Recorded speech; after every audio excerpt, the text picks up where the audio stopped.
Welcome to today's deep dive.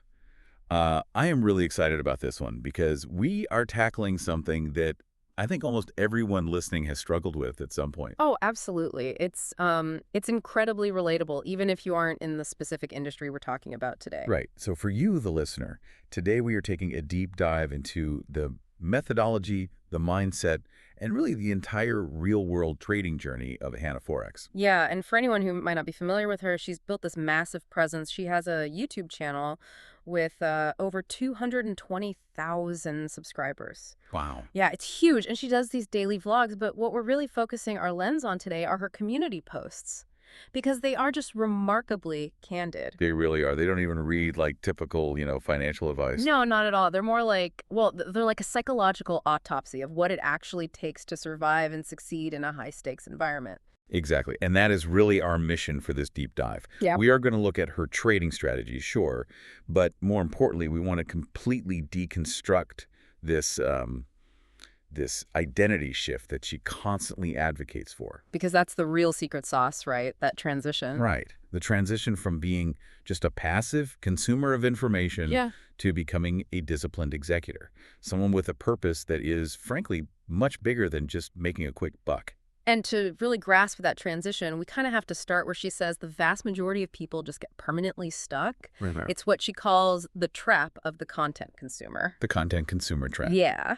Before we can even touch her specific trading tactics, we have to address this massive hurdle for modern traders. It's this illusion of progress through endless learning. Okay, let me pause you there because she points out something really fascinating about the specific era we live in right now. The information age. Exactly. We have an absolute overflow of free resources. I mean, free YouTube videos, PDFs, Discord servers, webinars. You can literally learn an entire, incredibly complex trading strategy without spending a single penny. It's unprecedented. But, as she observes, people are actually more stuffed than ever. There's this massive lack of resourcefulness despite an actual ocean of resources. Right. So it makes me wonder, is it possible that our modern access to information is actually a disadvantage? Like, does it just feed a new form of procrastination? That is precisely what she argues. It's become a psychological trap. Wow. She notes that people are treating educational trading content the exact same way they treat Netflix. Oh, that's dangerous. It is. They're just binge watching video after video, saving posts, screenshotting all these setups. Bookmarking strategies they'll never use. Exactly. And then doing absolutely nothing with the actual information. They treat it like entertainment. It reminds me of this analogy. You know that feeling when you're at the gym and you're on the treadmill? Uh-huh. You've got your headphones in, you're sweating, your heart rate is up, the digital display is flashing all these, impressive numbers at you. You feel like an athlete. Right, you feel incredibly productive. But then you hit stop, you step off the machine, and you look around and realize you are in the exact same physical spot in the room as you were an hour ago. You haven't actually gone anywhere. That is the perfect analogy. It is the perfect illusion of forward momentum. You experience all the exhaustion of a journey, but you've traveled absolutely zero distance. So why is the brain so eager to stay on that treadmill? What is the mechanical draw of just watching, one more video instead of taking action? It all comes down to how we process risk as human beings. She describes this as an endless loop between learning and testing. Okay. You learn a new concept, right? And you start to backtest it on old data. But right when you are about to actually commit real money and face actual risk, Your brain hits the brakes. exactly, your brain completely intervenes. It says, wait, hold on, I don't know enough yet. Let me just learn one more indicator first, just to be safe. So you go right back to YouTube. You find another video. You test that new thing instead. Because it feels safe. Like, as long as I'm learning, I'm not actively losing money. Precisely. As long as you are just in the learning phase, you cannot officially fail. Right. As long as you're just backtesting historical data, your losses don't count. So you get this dopamine hit of feeling super productive without the emotional devastation of taking a real loss. You're just running on that treadmill. Yeah. Months go by, and you're in the exact same place, just with a notebook full of contradictory strategies. Yeah, and an empty bank account. So for you, the listener, if you find yourself caught in that exact loop, whether it's with trading or starting a business or even, learning a language, how do you actually break it? Well, Hannah's advice is jarringly simple, but it is incredibly hard to execute. What is it? She challenges her audience to completely stop consuming. Just stop. Wait, like, Completely. No new videos, no new strategies, no new content. Just shut it off. wow. She says you have to take whatever you already know because realistically, you probably already have enough foundational information and force yourself into execution. Force the issue. Yeah, you have to see what happens when you remove that psychological safety net of, I'm just learning more. Okay, hold on, though. Stop completely. Isn't that slightly dangerous if you're a beginner and you genuinely don't really know what you're doing? It can be, yeah. Like, if someone unplugs the treadmill, deletes YouTube, and just sits down at a blank chart, what are they actually supposed to look for? I feel like we need to dive into her actual tactical framework here. That's a fair point. You do need a baseline. And once you commit to executing, you obviously need a highly structured way to do it. You can't just be out there guessing and throwing money at the screen. Right. So Hannah spent years learning, testing, and applying something called ICT, ICT. which stands for Inner Circle Trader Concepts, which are also frequently referred to in the community as smart money concepts. Okay, let's break that down for the listener who maybe isn't super deep into the trading world. What exactly is smart money? Are we just talking about, like, computer algorithms? No, not exactly. Smart money refers to the really large institutional players. Like Wall Street. Yeah, the major banks, the massive hedge funds, the entities that actually have enough capital to physically move the market. Ah, I see. The core philosophy of ICT is that the market isn't just this random sequence of events. It is heavily influenced and sometimes manipulated by these massive institutions. Because they have so much money. Right. And because they're moving billions of dollars, they can't just click buy all at once. Yeah. If they did that, the price would skyrocket instantly and they'd ruin their own entry point. They have to be sneaky about it. Exactly. They have to leave footprints. They accumulate their positions slowly over time under the radar. So ICT is really about learning how to read the chart to spot those institutional footprints and basically ride their coattails. And she is very transparent about documenting her journey of learning to spot those exact footprints. It was definitely not an overnight success story for her. Oh, not at all. She has playlists dedicated to her months and years of learning these specific concepts. But it obviously paid off. I mean, the sources detail her success in passing these FTMO prop firm challenges, eventually securing a 100K account, and then scaling up to six-figure trading account. Yeah, we should probably clarify what a prop firm is too, because it completely changes the dynamic of modern trading. Go for it. So FTMO is a proprietary trading firm. Historically, if you wanted to make real money trading, you needed to already be rich. You needed money to make money. Exactly. You needed massive personal capital. But prop firms changed that entirely. How so? If you can prove that you are a disciplined, profitable trader by passing a simulated test, which means you follow their strict risk management rules and you hit a specific profit target, they will literally give you their capital to trade. Oh, wow. Yeah. So they might hand you a $100,000 account and you just split the profits with them. That is a massive equalizer. I mean, it totally removes the barrier to entry, but it also means the pressure to perform is entirely on your skill, not just your bank account padding. Absolutely. And she clearly has the skill. She documents this one specific week where she made 13% trading medals. 13% in 1 week. That is wild. It is. So mechanically, how is she pulling that off? What is the actual rule she is following when she stares at the chart? When she breaks down her entry models in her vlogs, the core tactical rules she lives by are very revealing. She has this very strict philosophy: confirmation first, entry second. Confirmation first, entry second. Yes.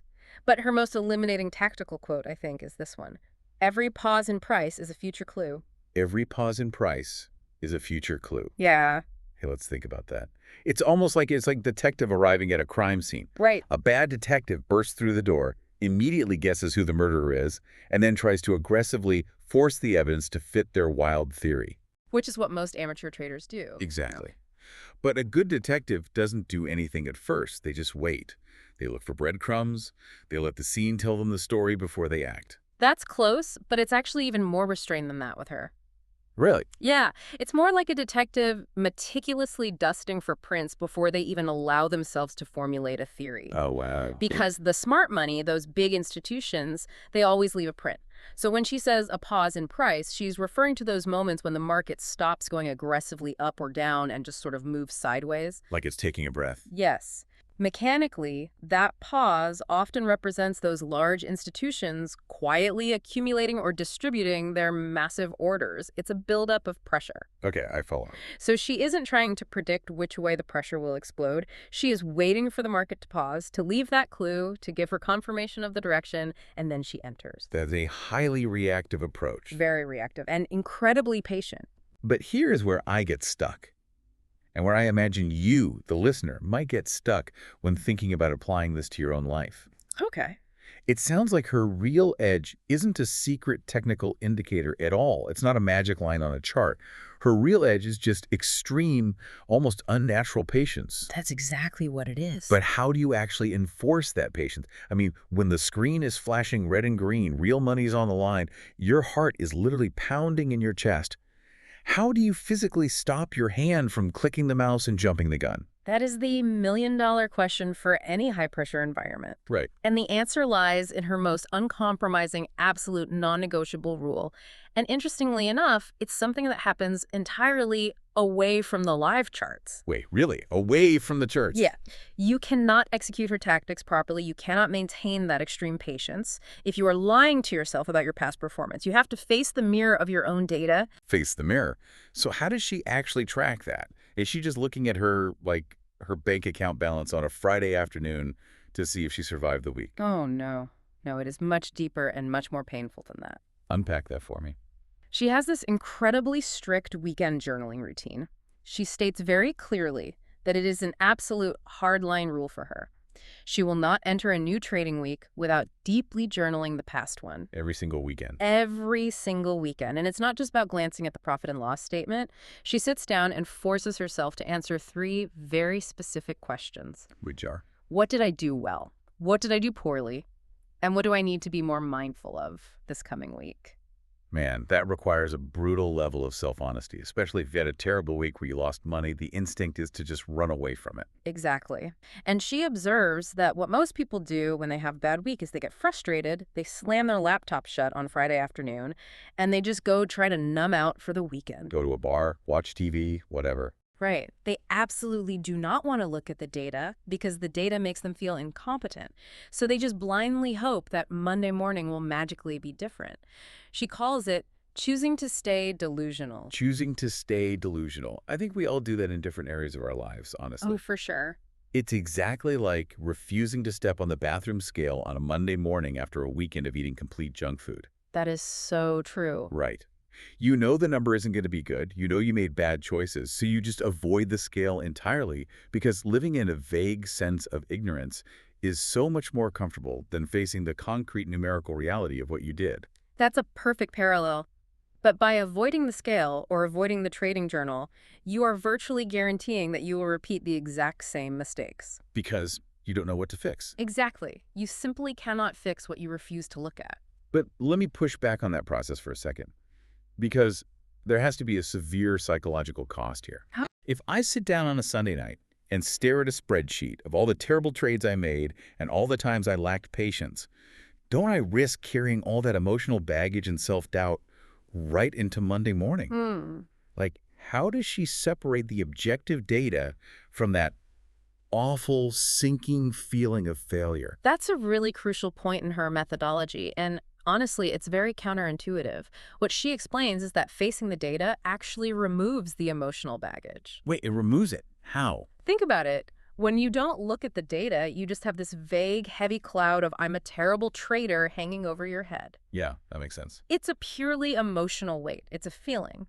But when you open the journal and actually scrutinize the trades, you objectify the failure. Oh, I see. It stops being a permanent character flaw and becomes just a fixable technical error. Precisely. You look at the chart and you say, oh, I see exactly what happened here. I didn't wait for the pause in price. I forced an entry 5 minutes early because I was feeling impatient. So suddenly the failure isn't a mystery anymore. Right. It's just a mechanical breakdown. By identifying specific areas for mindfulness, whether it's managing her attention span, her energy levels, or her entry timing, she turns a feeling of personal inadequacy into an objective, actionable blueprint for the week ahead. The data becomes a diagnostic tool, not a moral judgment. Exactly. But doing that consistently, though, facing your own flaws week after week, meticulously looking at the ugly data when you'd much rather look away, that has to be exhausting. It was incredibly draining. Which brings us to the absolute core of what she calls the identity shift. Because she argues that becoming profitable isn't just about learning a new skill. No, it's not. It requires fundamentally changing who you are as a human being. She has a brilliant quote in one of her posts that perfectly encapsulates this. She says, "If it was easy, you wouldn't have to grow. You'd just stay the same person with a bit more money." Wow. That is profound. You just stay the same person with a bit more money. Yeah, because trading, or really any intense entrepreneurial pursuit, it acts as a mirror that reflects all your absolute worst traits back at you. I can imagine. If you are naturally impulsive, the market will punish you relentlessly until you learn patience. It takes your money until you learn the lesson. Exactly.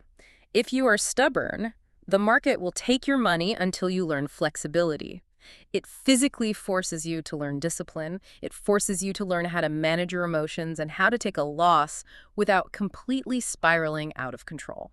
So the struggle you feel isn't a sign that you're failing. No.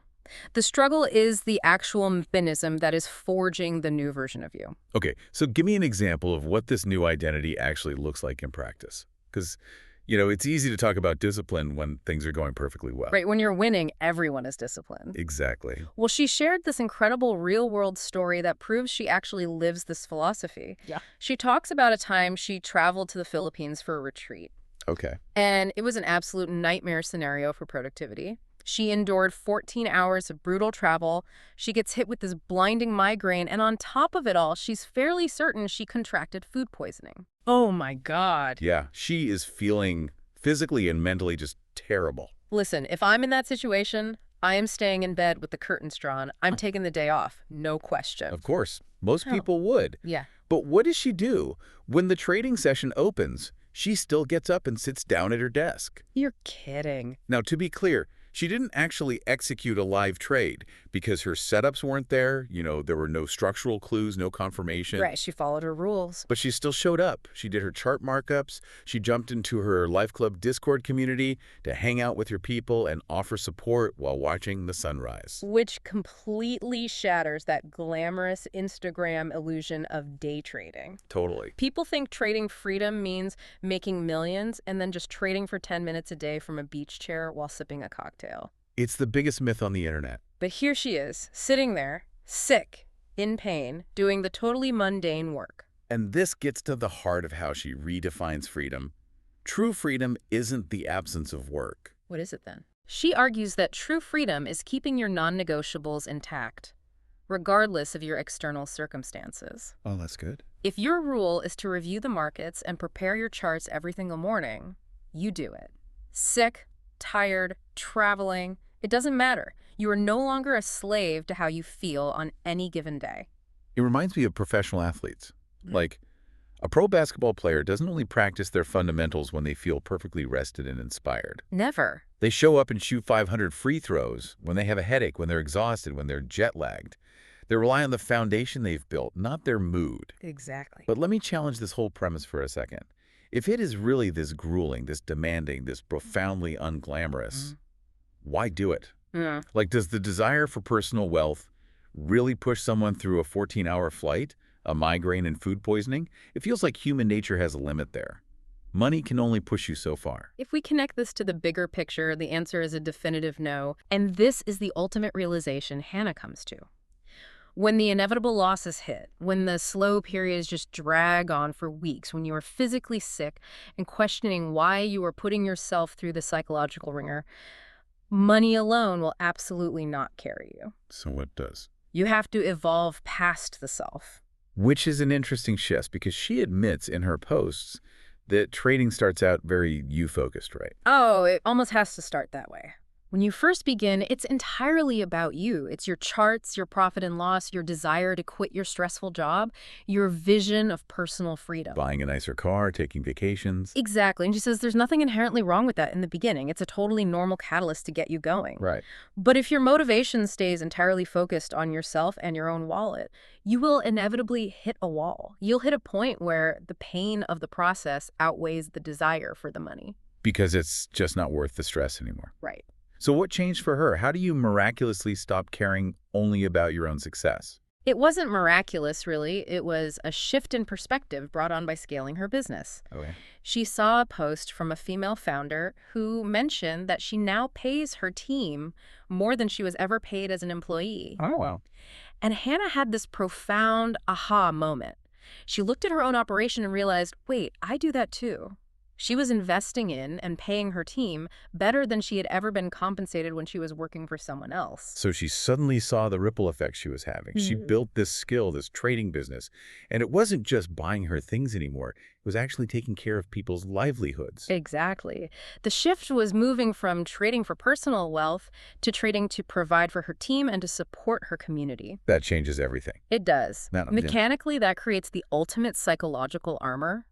Because when you clearly define who the money is for and it's for someone other than just yourself, all those boring, repetitive, painful tasks suddenly click into place. That makes total sense. I mean, facing the ugly data on a Sunday night, or patiently waiting for a pause in price instead of just gambling, or showing up to mark charts with a migraine, you aren't just doing it to buy a nicer watch. No, you're doing it because your community is relying on your stability. Your team is relying on your discipline to put food on their tables. When you trade or work or build anything for a purpose that actually matters beyond yourself, the discipline stops feeling like a punishment you are inflicting on yourself. Yes. It starts feeling like a profound responsibility to others. That's perfectly said. That is incredibly powerful, and it really brings us full circle on the entire journey we've mapped out today. It really does. We started by looking at the trap so many of us fall into, the comfortable, paralyzed state of being a content consumer,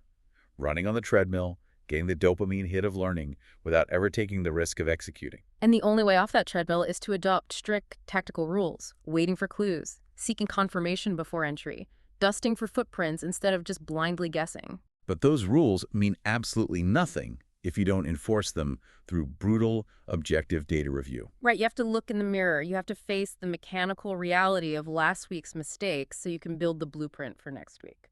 Turning emotional failure into technical feedback. Which, over time, is what forces that identity shift. It builds the resilience to show up when you're sick and the discipline to build a foundation that can actually support long-term success. And finally, anchoring all of that grueling, unglamorous work to a purpose that is so much bigger than your own personal bank account. Exactly. So, to wrap up this deep dive, I want to leave you, the listener, with a question to mull over as you go about the rest of your day. Take a look at your own biggest goal right now, even if it has absolutely nothing to do with trading or the financial markets. Yeah, look at the thing you want most. Ask yourself, are you currently stuck in the comfortable trap of learning one more thing to avoid the emotional risk of execution? Are you sweating on the treadmill, feeling productive, but going nowhere? It's a tough question to answer, honestly. It is, and perhaps more importantly, what is the one non-negotiable piece of data in your life, the equivalent of that Sunday trading journal or that bathroom scale, that you have been actively avoiding because you are simply too afraid to face the objective reality of what it's going to tell you? Step off the treadmill, look at the data, let it change you.